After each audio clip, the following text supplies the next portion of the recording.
What's up, Warriors fans? There's finally a reason to feel a little more optimistic if you've been riding the emotional roller coaster that has been this Golden State season. After a rough stretch, with a team dropped 3 of their last 5 games and was missing a key player due to injury, Golden State finally got back in the win column. The victory came against the New Orleans Pelicans, a team that's also had its share of injury problems, yet still managed to stay competitive much longer than expected. But beyond the final score, what's really encouraging is how several players who had been underperforming finally started to show signs of life. That shift, even if just temporary, gives a glimmer of hope that this team might still evolve into the contender many believed it could be as the playoff race in the Western Conference Titans. The energy in this win felt different. It wasn't just about one player putting the team on his back. It was about the collective fight. The kind of effort that reminds you why people still take this group seriously, even with all the ups and downs this season has thrown at them. They started slow, no question about it. In fact, early on, Golden State looked completely out of rhythm. New Orleans jumped out to a lead of about 10 to 12 points in the first quarter and kept a solid cushion for most of the first half. It felt like déjà vu, a sluggish beginning, sloppy execution, and poor shot selection. But then something clicked. Right before halftime, Golden State began to tighten up, cutting down the turnovers, and finally seeing some shots fall. It wasn't perfect, but the energy was different. They stopped giving the ball away so easily, started locking in on defense, and most importantly, began finding rhythm in transition and in their half-court sets. That momentum built up until it finally exploded in the fourth quarter, when the Warriors took over and never looked back. Looking at the overall stats, neither team shot the ball particularly well. It was one of those games where offense came at a premium, with both squads struggling to get into any consistent flow. Golden State's three-point shooting, in particular, continues to be a problem. For the second straight game, they shot under 25% from beyond the arc. That's a major concern for a team that relies so heavily on perimeter scoring. It's not that they aren't generating good looks. The chances are there. The problem is converting those opportunities. It's not just about taking threes, it's about making the right ones, and right now, the shots just aren't falling like they used to. Part of the solution hinges on their superstar staying healthy. The good news is he made it through the game without aggravating his injury. That alone is a win. He didn't have a monster shooting night, but he did just enough, moving the ball well, finding teammates, and drawing attention from the defense. Even on a night where his shot wasn't falling like usual, he still managed to make a difference just by being on the floor. By the time the second quarter ended, he had about 10 to 13 points and seemed to be heating up slowly. The team fed off his presence, and the offense as a whole looked smoother with him facilitating. What matters most right now is that he's not sidelined again, because any hopes of a deep playoff run hinge heavily on him being available and close to 100%. One of the biggest surprises of the night came from one of the younger players on the roster, a guy who's been working to establish himself, especially after returning from an injury. In the first half alone, he pulled down 7 rebounds, more than double his recent average. That's a big deal for a player who hasn't been known for his rebounding. Since coming back, there's been a noticeable hesitation in how he attacks the boards, particularly on the offensive glass. But tonight, that caution was gone. He played with physicality, fought for second-chance opportunities, and gave the team extra possessions in crucial moments. That's the version of him that fans and coaches alike have been waiting to see. He's not the type to break defenders down off the dribble or live off mid-range jumpers. His game is about attacking mismatches, crashing the paint, and using his athleticism to impact plays at both ends. If this performance is a sign of what's to come, he might finally be finding his rhythm. And, just in time, another player who quietly had a huge impact was one of the more experienced guys on the roster. His shooting from deep wasn't great. He struggled to find the mark from three-point range, but he made up for it in other ways. His defensive instincts were sharp, and he did an excellent job disrupting passing lanes, turning defense into offense.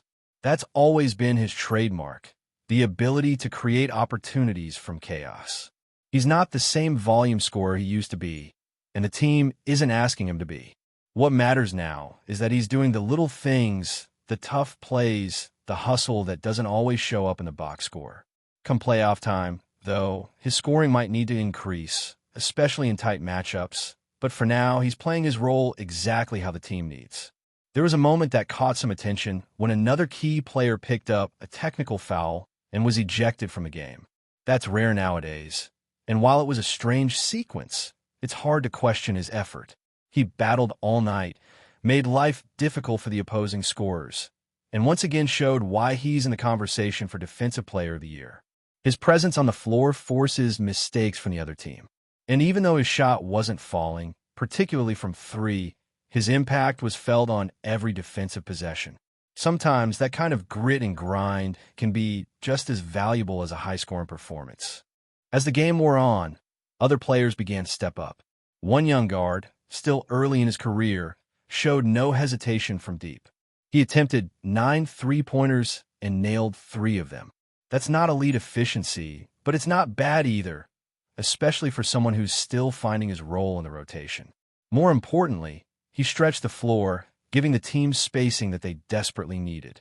He's still figuring things out on defense, and there were moments where that lack of experience showed, but on the glass, he gave solid effort. What stood out was the collective commitment to rebounding. Everyone was crashing the boards, guards, wings, bigs. They knew shots weren't falling, so they focused on controlling the glass.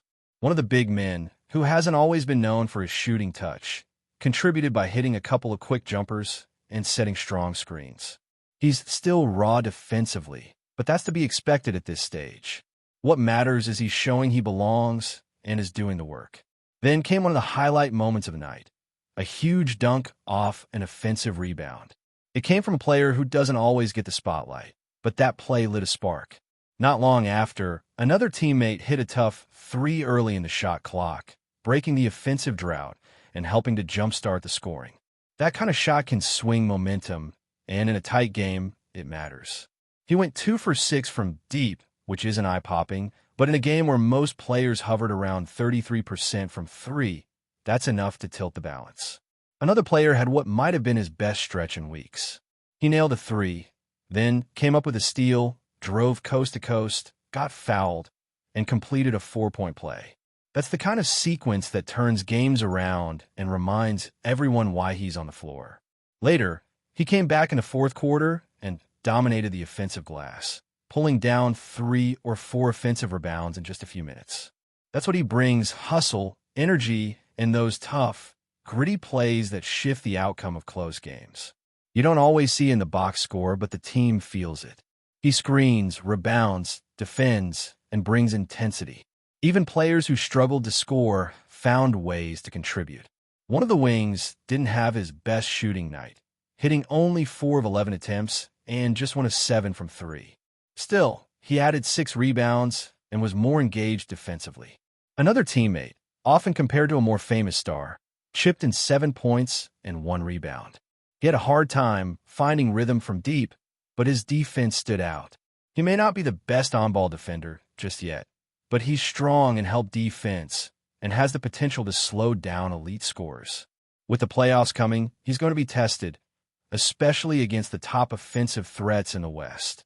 And how he handles those matchups could define his role moving forward. The most exciting part of this late season push isn't just the fight shown in one game, but what it might signal moving forward. With only 9 games left on the schedule, every possession counts and the pressure is on. Golden State doesn't have full control over their destiny, not with the way the standings are shaking out in the Western Conference. But what they do have is a clear understanding of what needs to be done. They need to win, period. And not just win against the weaker teams. They need to pull off victories against playoff-caliber opponents, even with a tough calendar ahead. Every matchup is going to matter, and every performance will be under a microscope. That's why seeing multiple players step up in one game is such a big deal. It's not about relying on 1 or 2 superstars to carry the load anymore. The formula for success now includes a deeper rotation, bench contributions, hustle plays, and defensive focus. This recent one showed glimpses of that.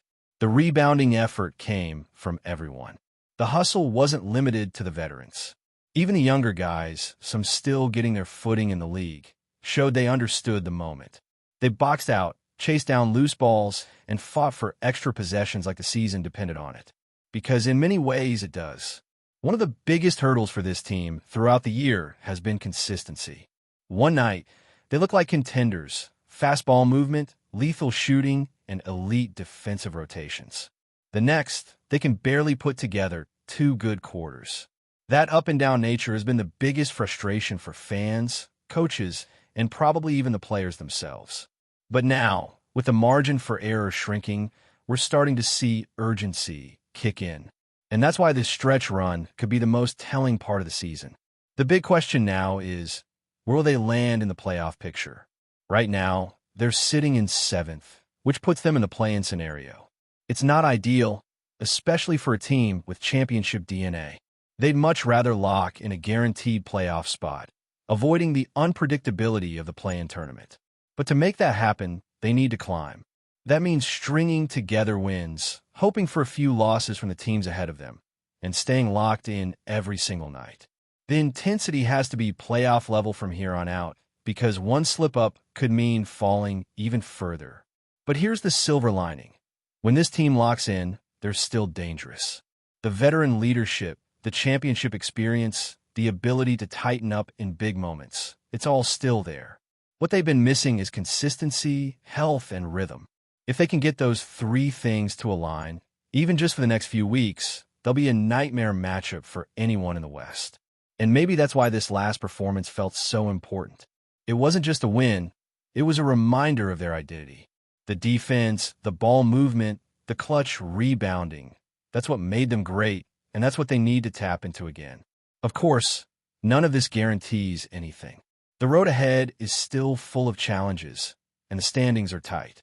Every game will be a battle, and the margin for error is thinner than ever. But for the first time in a while, there's a sense of momentum. There's a spark, and that spark might be just what they need to ignite a late-season surge. Now the spotlight turns to the next 9 games. These matchups won't just test their skill, but their resolve. Will they continue to rise to the occasion? Can the young players build off their recent performances? Will the stars stay healthy and lead the way when it matters most? Those are the questions that will define how this season ends. The fans are locked in, and the team knows what's at stake. It's not just about making the playoffs. It's about entering them with confidence, cohesion, and momentum.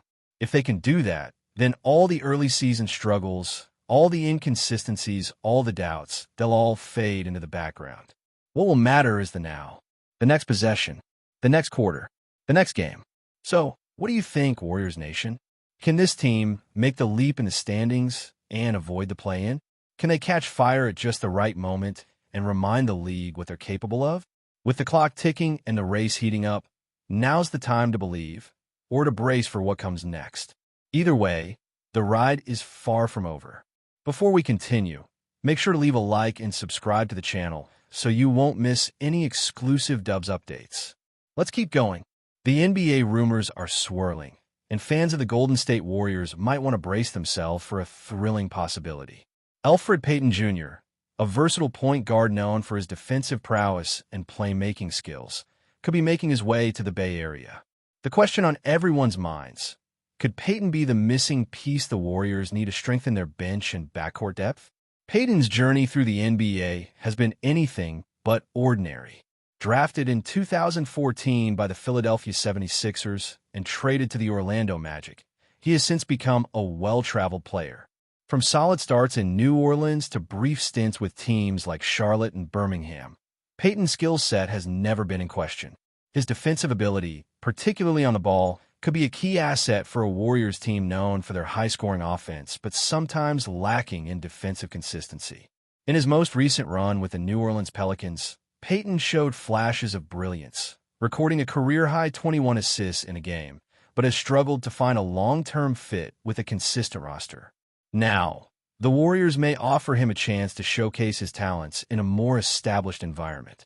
With the Pelicans season winding down and Payton's contract status up in the air, the Warriors might look to seize this opportunity to bolster their guard rotation. Golden State's backcourt, already led by the legendary Stephen Curry, could benefit from Payton's unique skill set. As a ball handler with defensive chops, he could provide valuable minutes behind Curry and give head coach Steve Kerr the flexibility to experiment with different lineups. Payton's presence could allow the Warriors to maintain defensive pressure even when their star guards are off the floor, an area that's been a focal point for the franchise as they look to defend their championship status. As the NBA season heats up, fans and analysts alike will be eagerly watching to see if Payton's name appears on the Warriors roster. If this potential move goes through, the Golden State Warriors may have just secured the X factor needed to make a deep playoff run. Time will tell if Payton's future lies in Oakland, but one thing is clear. His potential arrival would be a game-changer for a team looking to solidify its championship aspirations. Stay updated exclusively with the latest Dub Nation news. Subscribe to our channel and hit the like button to keep getting daily updates on the Warriors. Don't forget to share your thoughts in the comments. Your input is essential for the Dubs community. Stay tuned for the next video.